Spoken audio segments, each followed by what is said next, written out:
जय हिंद दोस्तों, मैं महेंद्र शर्मा स्वागत करता हूं वन वर्ल्ड हिंदी में आपका। उम्मीद करता हूं आप खुश और स्वस्थ है। दोस्तों आइए दिखाते हैं पाक मीडिया की एक और लेटेस्ट डिबेट, क्योंकि अभी पाकिस्तान की इकोनॉमी पे जो एक सीधी चर्चा निकल के आ रही है वो आ रही है कि अभी 5% के आसपास पाकिस्तान की इकोनॉमिक ग्रोथ पे आई है। तो कहीं ना कहीं ये आंकड़े इस टाइम लाना पाकिस्तान के प्रधानमंत्री इमरान खान की हुकूमत को बचाने के लिए वो काफी हद तक सही मायने रखते हैं, क्योंकि अब इस चीज का प्रचार प्रसार पाक मीडिया बहुत जबरदस्त तरीके से कर रही है और पाकिस्तान की सारी विपक्षी पार्टियों के मुंह पे ताले तक लग चुके हैं। तो कहीं ना कहीं ये पाकिस्तान के विपक्षी पार्टियों के जो लोग हैं वो सीधा सीधा ये आके कह रहे हैं कि क्या पाकिस्तान की जनता की गरीबी इस ग्रोथ के साथ मिट जाएगी, जबकि ऐसा कुछ है नहीं, क्योंकि कहीं ना कहीं अब ये लोन के पैसे भी पाकिस्तान में आने लग गए हैं। तो दोस्तों देखिए डिबेट और कमेंट में अपनी प्रतिक्रिया जरूर दें। लास्ट में आपसे रिक्वेस्ट करूंगा, चैनल पर नए हैं तो चैनल को सबसे पहले सब्सक्राइब कीजिए, लाइक शेयर कमेंट जरूर कीजिए। दोस्तों जय हिंद, वंदे मातरम, भारत माता की जय। दोस्तों और हमेशा ये तनकीद होती है कि इस हुकूमत ने मईशत का बेड़ा गर्क कर दिया है, आम आदमी की ज़िंदगी मुश्किल हो चुकी है और पाकिस्तान की यानी मुल्की मईशत की भी अगर बात की जाए तो वो भी बहुत ही अबतर हालात में है। लेकिन क्या ही अजब कहिए कि दूसरी जानिब हुकूमत इसके बिल्कुल बरअक्स दावा करती है। उसको सब अच्छा नज़र आता है। वो ये कहती है कि जनाब जो उन्होंने तरक्की इसमें हासिल की है वो तो मिसाली है, जो काम लोगों ने 5-5 साल में नहीं कर सके हमने वो 3 साल में कर दिखाएं। और उनका ये भी कहना है कि अब मुल्क की मईशत मुस्तहकम बुनियादों पर उस्तवार हो रही है और आहिस्ता आहिस्ता इसका फ़ायदा आम आदमी तक मुंतकिल होता चला जाएगा। हाल ही में हुकूमत के इस दावे को तक़वियत मिली जब जो GDP का हदफ है वो रवा साल का जो आया है वो बताया ये जा रहा है कि जनाब 5.37%, जिसे अगर हम राउंड ऑफ करें तो 5.4% बन रहा है। और हुकूमत की तवक्कुआत या जो एस्टिमेशंस थे उससे ज़्यादा बताए जा रहे हैं, जो मुख्तलिफ इदारों की जानिब से एस्टिमेशन थे उससे भी ज़्यादा है। आखिर हुकूमत ने ग्रोथ का ये हदफ कैसे हासिल कर लिया कोरोना के बावजूद, यकीनन ये एक अहम सवाल भी है। और इसके साथ साथ हुकूमती कामयाबी भी अगर इसी बुनियाद पर परखा जाए मईशत को। लेकिन इसके साथ साथ और बहुत सारे मामलात जुड़े हैं जिनकी वजह से मईशत को जानना बड़ा ज़रूरी है कि जनाब आम आदमी की हालत किस हद तक बेहतर हुई। क्या करंट अकाउंट खसारा बिल्कुल ज़ीरो हो चुका है? क्या सर्कुलर डेट से हुकूमत निकल चुकी है? क्या बैरूनी कर्ज़ों का दबाव ख़त्म हो सका है? या डॉलर की ऊंची उड़ान ही किसी हद तक थमी है? क्या इन सवालों के जवाब भी हुकूमत के फेवर में हैं या नहीं, ये भी जानना ज़रूरी है। हैरान कर दिया है कि इतने ज़बरदस्त फिगर्स जो हैं वो आ रहे हैं ग्रोथ के हवाले से। क्या ये फिगर्स ठीक हैं डॉक्टर साहब? क्योंकि अपोजिशन तो कह रही है कि जी रीबेसिंग हुई है जिसकी वजह से ऐसा हुआ है। ये क्या है टर्म और इसका मतलब क्या है? क्या ये कोई हेरा फेरी है? देखिए 2 या 3 इश्यूज हैं। पहला इशू है जो आपने सवाल उठाया, क्या ये फिगर्स दुरुस्त हैं? तो उसका जवाब है कि ये सारे के सारे फिगर्स जो हमारे सामने आ रहे हैं ये दुरुस्त हैं। अब ये फिगर्स यहाँ तक पहुंचे कैसे हैं? अब उसका टेक्निकल इशू आ जाता है और वो टेक्निकल मैटर ये है कि जिसको कहते हैं रीबेसिंग ऑफ नेशनल अकाउंट्स, यानी कि पहले हमारे जो सारे नेशनल अकाउंट्स बनाए जा रहे थे उसका बेस ईयर था 2005 का। अब हमने बेस ईयर जो है या हुकूमत ने बेस ईयर जो है वो तब्दील कर दिया है। अब वो 2015 और 16 का जो माली साल है वो बन गया है। अब उसकी टेक्निकलिटीज हम जरूर डिस्कस कर सकते हैं, जिसके नतीजे में मुल्क की जो GDP है उसकी फिगर हायर आ गई है। अगर उसकी फिगर हायर आई है तो इसका मतलब है कि GDP पर कैपिटा की है, जो आमदन औसतन आमदन है फी कस की, वो भी बढ़ जाती है। लेकिन ये सारी बातें हैं मईशतदान बैठ के दूसरे मईशतदानों के साथ जरूर डिस्कस कर सकता है। आम आदमी का इससे कोई खास ताल्लुक नहीं बनता। देखिए पेट जो भरने के लिए आपको चाहिए रोटी, और चाय को अगर मीठा करना है तो उसके लिए आपको चीनी चाहिए। उसके लिए ये शरह नमू जो है, जो करंट अकाउंट सरप्लस है, ये काम नहीं करता। अभी कुछ हफ्ते पहले एक डॉक्टर साहब एक सेकंड मुझे अगर आप मौका दीजिएगा प्लीज। वैसे तो मैं यकीनन इस सवाल पे तो मैं आऊंगी, जो हमारा बेसिक क्वेश्चन होगा वो यानी आम आदमी से रिलेटेड मईशत होगा। लेकिन चूंकि ये हुकूमत दावा ये करे कि हम मुल्क की मईशत को बेहतर कर रहे हैं, तो मैं ये जानना चाहती हूँ कि क्या वाकई मुल्क की मईशत भी सही मानों में सही हो रही है या फिर ये भी सिर्फ आंखों में धूल झोंकी जा रही है? आम आदमी को तो अभी एक साइड पे रख दें, लेकिन क्या जो मैक्रो इकोनॉमिक है, मुल्क अपने पांव पे खड़ा अगर हो रहा है तो हम बर्दाश्त कर लेते हैं, लेकिन हमें ये बता दें कि वाकई खड़ा हो रहा है या नहीं। देखिए हकीकत ये है 22 करोड़ पाकिस्तानी रहते हैं वहां पे जो खतरे की घंटी है वो महंगाई के हवाले से है। अब जो जिसको हम कहते हैं होलसेल प्राइस इंडेक्स, यानी कि जो होलसेल में कीमतें बढ़ रही हैं, और जो हुकूमत का अपना इदारा है पाकिस्तान ब्यूरो स्टैटिस्टिक्स, उसने पिछले हफ्ते हमें बताया है कि होलसेल में कीमतें 27% बढ़ी हैं एक साल के अंदर। अब वो होलसेल का मैं बार बार जिक्र इसलिए कर रहा हूं कि उसका मतलब ये होता है कि अगर होलसेल में 27% कीमतें बढ़ी हैं, तो अनकरीब अगले चंद हफ्तों में वो मुंतकिल होंगी रिटेल के ऊपर, जहां आप और मैं जाके खरीदेंगे। तो मेरा खदशा ये है कि अब जो आपको रिटेल लेवल पे जो नेक्स्ट पाकिस्तान ब्यूरो स्टैटिस्टिक्स शराए महंगाई की शरह रिलीज करेगा, वो कहीं 13% पे जाके पहुंचेगी। यानी कि 13% जो है वो कीमतें औसतन बढ़ गई हों।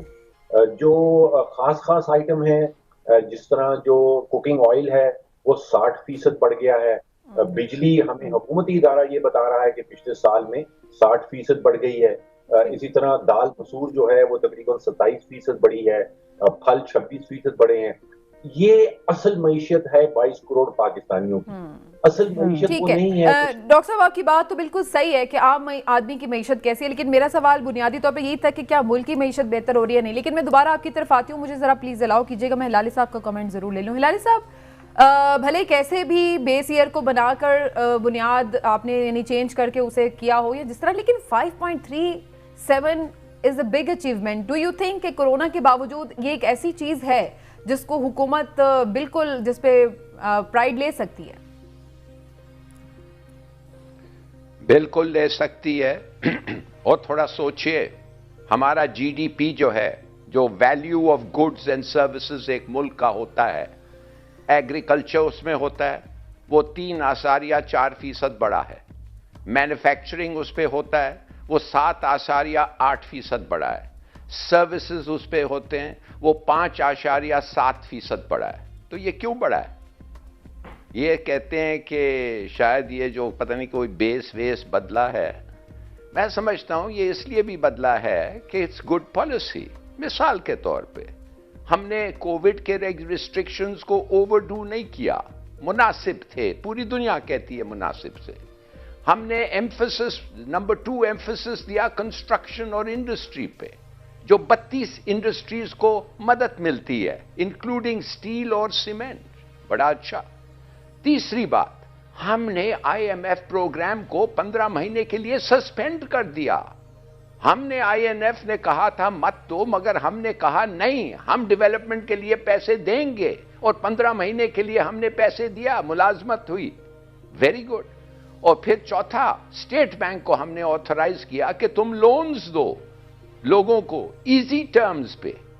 तो भाई ये सब जब हमने किया, रिमिटेंसेस भी बढ़ गए, तो बैलेंस जो था एक्सपेंडिचर और इनकम का वो कम हुआ, अर्निंग्स जो थे वो हमारे ज्यादा हुए, इसलिए रिमिटेंसेस ज्यादा बढ़े। मैं नहीं कहता कि रिमिटेंसेस गवर्नमेंट ने एक छड़ी मारी और कह दी, मैं एक सिर्फ कह रहा हूं कि बढ़ा, 22 बिलियन से 30 बिलियन बढ़ा।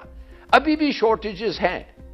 साथ साथ जल्दी से मैं कंक्लूड करके कह दूं कि फेलियर्स भी हैं गवर्नमेंट के। सर्कुलर डेट अभी तक है, हालांकि कम हुआ है, शायद आधा हुआ है। 1 बिलियन हो रहा था हर रोज आधा बिलियन हुआ है। और लॉसेस इन ट्रांसमिशन और थेफ्ट, बिजली की प्राइसेस कम नहीं हुई, इसलिए कि ये ट्रांसमिशन और थेफ्ट कोई खास इनमें कमी नहीं हुई है। मगर सबसे बड़ा उनका जो फॉल्ट रहा है, माफ करिए, पब्लिक सेक्टर एंटरप्राइजेस में कोई खास बेहतरी नहीं हुई। स्टील मिल, पीआईए, ये अभी तक इनकी लॉसेस चल रहे हैं। सुना है 3 बिलियन रुपया फी दिन शायद इनके लॉसेस हो रहे हैं। मगर और चीजों में तो हुआ है जो मैंने आइडेंटिफाई किया, और वजह भी मैंने बताया। बिल्कुल सी। इमरान साहब, फिर हम ये समझें कि मईशत का पहिया चल पड़ा?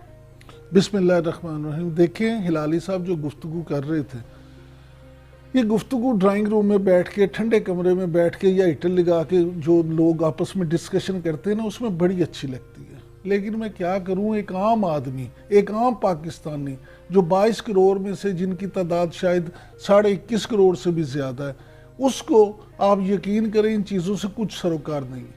अभी कुछ अर्सा पहले आपको याद होगा एक सर्वे हुआ था जिसमें डॉक्टर साहब से अभी मैं इस पर बात करूँगा, 90% पाकिस्तानियों ने कहा था कि उन्हें इस बात का इल्म ही नहीं है कि जीडीपी किस बला का नाम है।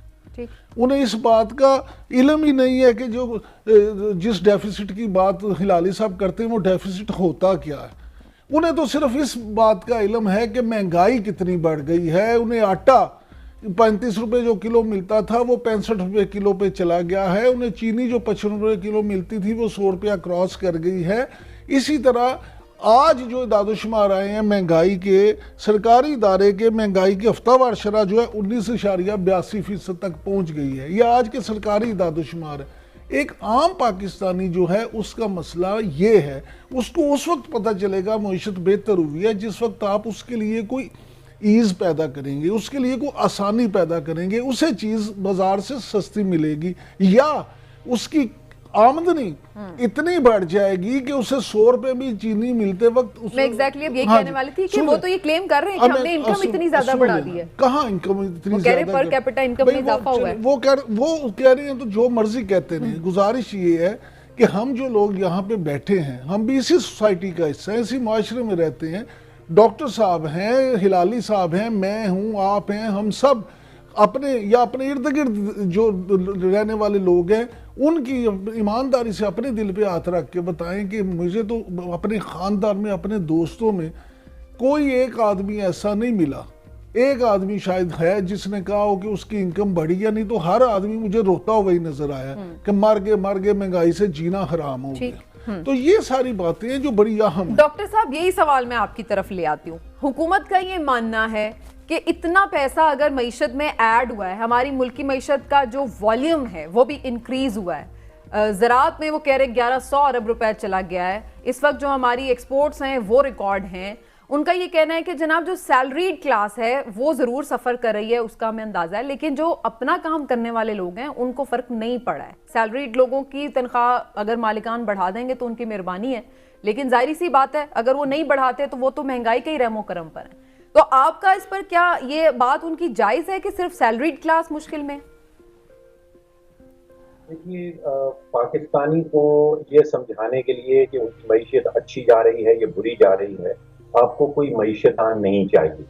आपको कोई वजीर आजम भी नहीं चाहिए, आपको कोई वजीर खजाना या कोई तर्जुमान नहीं चाहिए। हर पाकिस्तानी जो अपने घर से निकलता है, जो डबल रोटी खरीदने जाता है, जो आटा खरीदने जाता है, जो चीनी खरीदने जाता है, जो अपने मोटरसाइकिल पे बैठता है, पेट्रोल पंप में पेट्रोल भरवाने जाता है, वो ये जानता है कि उसकी मईशत किस सिमत में जा रही है। उसको मैं यहाँ बैठ के लंबा लेक्चर दूं कि भाई हमारा तो जीडीपी जो है वो रीबेस कर दिया है, वो 5.37 पे बढ़ने लगा है, हमने एक्सपोर्ट सरप्लस कर दिया है, उसका इस चीज से कोई ताल्लुक नहीं बनता। वो वही जो चीजें मैंने आपको कहा, आटा, चीनी, पेट्रोल, बिजली का बिल महीने के बाद कितना आएगा, देखिए इन सारी चीजों का एक इम्पैक्ट आता है आबादी के ऊपर।